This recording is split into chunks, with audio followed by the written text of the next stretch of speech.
Japan का नाम सुनते ही हम सभी के मन में बस एक ही ख्याल आता है कि जापानी लोग बड़े मेहनती होते हैं, जो टेक्नोलॉजी के मामले में कई दशकों तक सबसे आगे रहे हैं।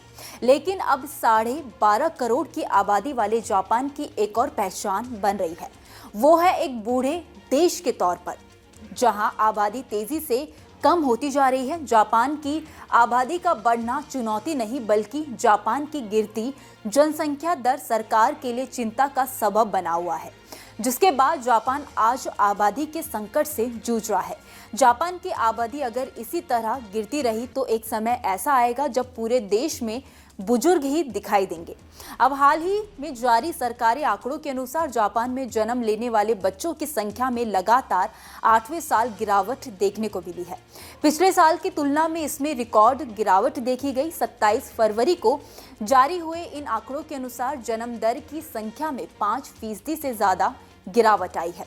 पिछले साल की तुलना में देश में जन्म लेने वाले बच्चों की संख्या 5% की गिरावट के साथ 7,59,631 रह गई।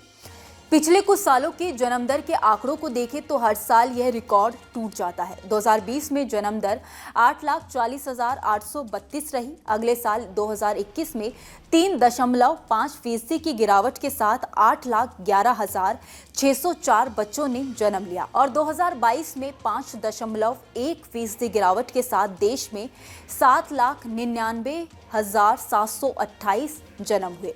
जन्म दर में गिरावट के अलावा शादियों की संख्या में भी गिरावट देखने को मिली है। रॉयटर्स की रिपोर्ट के मुताबिक इस साल शादी करने वाले लोगों की संख्या में 5.9% की कमी देखी गई है।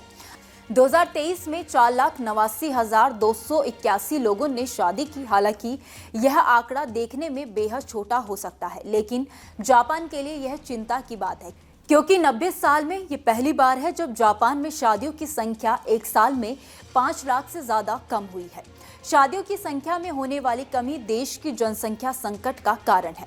वहीं बर्थ रेट कम क्यों है, इसके लिए एक्सपर्ट्स कुछ महंगाई, शहरों में कम जगह और बच्चों की केयर फैसिलिटी कम को कारण बताते हैं। इस वजह से कपल्स बच्चे कम पैदा करते हैं। वहीं मौजूदा आबादी संकट को लेकर जापान के चीफ कैबिनेट सचिव योशी मासा हयाशी ने मीडिया से बातचीत के दौरान इस स्थिति को गंभीर बताया और कहा कि जापान के पास इस ट्रेंड को बदलने के लिए अब कुछ ही साल का समय है। उन्होंने कहा कि अगले 6 साल या 2030 तक जब युवाओं की संख्या घटेगी, तब इस ट्रेंड को उलटने का आखिरी मौका होगा। इसके अलावा जापान के पीएम फूमियो किशिदा ने इस स्थिति को देश के लिए सबसे गंभीर संकट बताया। पिछले साल उनकी सरकार ने बच्चे पैदा करने वाले परिवारों को समर्थन के लिए कई कदम उठाए थे। National institute of population and social security research के अनुमान के मुताबिक साल 2070 तक जापान की जनसंख्या घटकर 8.7 करोड़ हो जाएगी। इसमें से हर 10 में से 4 की उम्र 65 साल या उससे ज्यादा होगी। अब आने वाले दिनों में भी अगर यही हाल रहा तो जापान एक दिन गायब हो जाएगा। खैर, इस खबर में इतना ही। इस खबर को लेकर आपकी क्या राय है, आप हमें कमेंट सेक्शन में जरूर बताइए। वीडियो अगर पसंद आया हो तो वीडियो को लाइक और शेयर करना ना भूलें। बाकी देश और दुनिया की तमाम बड़ी अपडेट्स के लिए देखते रहिए न्यूज़ नेशन का डिजिटल प्लेटफॉर्म।